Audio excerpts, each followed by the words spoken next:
The movie starts with Puss in Boots relates a story of a shooting star that crashed to Earth and ended up in an uncharted territory.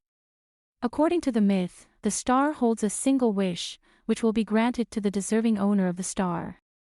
Puss is reveling in his newfound fame as a living legend by hosting a party at the residence of the governor of Del Mar and performing a song in which he croons his virtues. Puss makes a break for it as the governor shows up, but not before fooling him and his guards. Puss ignites the sleeping giant of Del Mar with fireworks.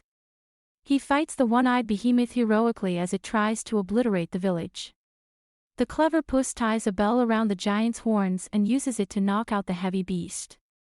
When Puss and the town are ready to celebrate his win, the bell crashes down on him, crushing him. The local doctor's office is where Puss comes to. The cat has 9 lives, thus Puss doesn't care if he was murdered by the bell. The doctor, however, makes Puss consider the numerous other ways in which he could have perished, in a bullfight, in a bad poker game, falling off a ledge, while baking cookies, during which Jingy the gingerbread man makes a brief appearance, when shot from a cannon, when crushed by a heavy weight, and when allergic to shellfish. If that's the case, then Puss has run out of chances completely. The doctor advises Puss to call it quits, but the cat is sure that nothing bad would happen to him in his old age. Puss is sitting in a bar when the big bad wolf walks in on him. He raises 2 sides, but Puss draws his sword just as fast, only to be disarmed. The wolf is one of Puss's most formidable adversaries because of his speed and skill with the scythe. When Puss sees the wolf coming, he runs away and knows he must retire for good. The doctor recommends that Puss go live with a cat lady, and so he does. He begins by burying his outerwear, boots, hat, and cape, as if he were actually dead, and then he joins Mama Luna's other cats, none of whom have ever taken a liking to him. Living the life of a house pet makes Puss miserable. Next, a tiny dog that's been disguised as a cat approaches him. Puss calls the dog Perito, even though he doesn't know the dog's real name. While on the hunt for Puss, Goldilocks and the 3 bears, Mama, Papa, and Baby, get close to Mama Luna's house. In order to find out where Puss is, they break into Mama Luna's house. Baby scoops up Puss, but Goldie doesn't know him because he no longer wears his costume and has a beard. They come across his grave, and then decide to continue the mission using a different strategy. They were planning a heist to take a map to the wishing star from Big Jack Horner, and Puss overheard this and became involved. When Puss learns that he may reclaim his previous lives by wishing for the map, he chooses to resume his heroic ways and seek it out himself. To help Big Jack, Puss sneaks into his complex, but Perito follows him. Jack is a hoarder who wants to own all the magic in the world, so he plans to use the map to discover the wishing star so he can finally put his hands on Cinderella's glass slipper, poison apples, and Alice in Wonderland's expanding cookie. Puss reaches for the map but is thwarted by his ex-girlfriend Kitty's soft paws. Kitty had been recruited by Goldie and the bears for the job, but she was planning to double-cross them regardless, and she is unhappy at Puss for a recent betrayal, so the two fight over the map. Once Jack sees them, he sends his henchmen after them, but Puss and Kitty escape in a carriage driven by Perito. Jack then assembles his baker's dozen of goons and any magical implements he'll need to retrieve the map. Immediately after the heroes escape, Puss becomes afraid because he thinks he sees the wolf lurking in the shadows. After a brief break, Puss, Kitty, and Perito enter the dark forest via a portal on their way to the star. They investigate and discover that whoever is in possession of the map may cause physical changes to the surrounding area.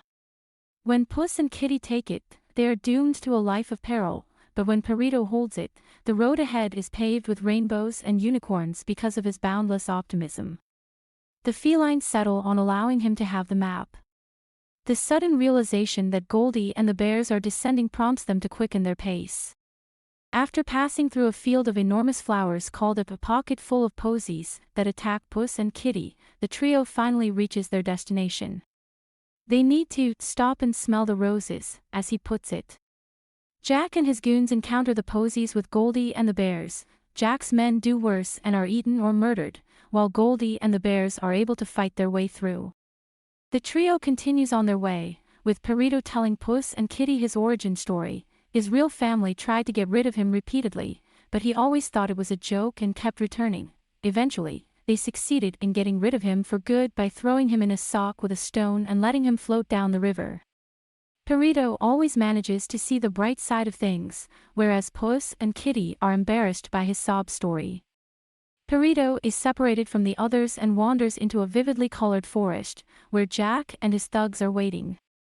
After Goldie and the bears arrive, the action resumes, and Jack once again puts an end to his thugs by hitting them with unicorn horns till they explode into confetti.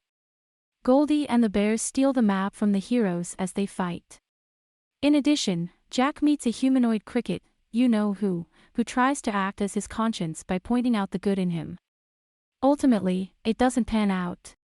It's a dark and scary forest, so Puss takes off fleeing because he thinks the wolf is pursuing him. To ease Puss's distress, Perito tracks him down. He tells Perito that he is desperate and that only the wish can save him. Also, Puss tells Perito what he did that made Kitty so upset. He abandoned her on their wedding day, right before they were to exchange vows, because he didn't have place for anybody else in his exciting life. After hearing Puss apologize to Kitty, Kitty vows to help him get back on his feet. Goldie and the bears are taken to their former cottage upon Goldie's opening the map. Goldie was an orphan who had never known love until she moved in with the bears. They plan to grant her wish on her own terms. Meanwhile, the three of them sneak into the cottage, where Puss recovers the stolen map. Goldie takes Perito hostage as they attempt to flee, and the surrounding area continues to change. When Puss takes the map, it leads him straight into a massive crystal cavern. While Puss looks for an exit, he gives Kitty the map so she can find Perito. Perito observes Goldie and Baby as they bicker and insult one another, but he assures them that they have the ideal family. Just as the bears begin to develop feelings for Perito, Kitty manages to steal him and run. When Goldie and the bears become lost and start arguing about how to get back, Goldie expresses her desire to have a true family, or a family made up of actual humans. The news has devastated the bears, but Mama has promised to grant Goldie's wish if it will bring her joy. In order to cross to the next stop, Jack uses his surviving henchmen as a makeshift bridge, resulting in the deaths of all but one of them. A moment before being flicked off Jack's shoulder, the cricket had the epiphany that Jack is a truly nasty human being. Puss has a conversation with his previous 8 selves in the cave, and they're all arrogant jerks. He had an epiphany about how much he enjoys living with Kitty and Perito, but the arrival of the wolf dashes any hope of settling into that realization for good. He reveals to Puss that he is in fact Death, and that he has witnessed all of Puss's prior deaths. Once again, Puss flees in terror.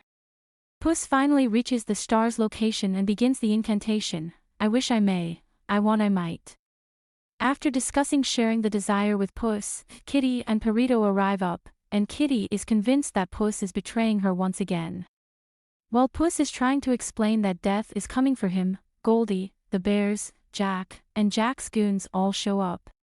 The star begins to rise from the earth, forming a force field that spits people out as they fight and claw for the map. Goldie gives up her opportunity to make a wish after realizing that the bears are her true family in order to save Baby, who, along with the henchmen, is being sucked out of the hole. To protect Perito, Kitty shoves Jack into Jack's bottomless bag. The wolf then comes back and encircles Puss in flames. He mocks Puss for being afraid of dying and says that using his wish to avoid dying is the coward's way out. With memories of his time with Kitty and Perito fresh in his mind, he takes up his sword and engages in a duel with the wolf, determined to die with honor. It takes a fierce battle, but in the end, Puss is able to disarm the wolf.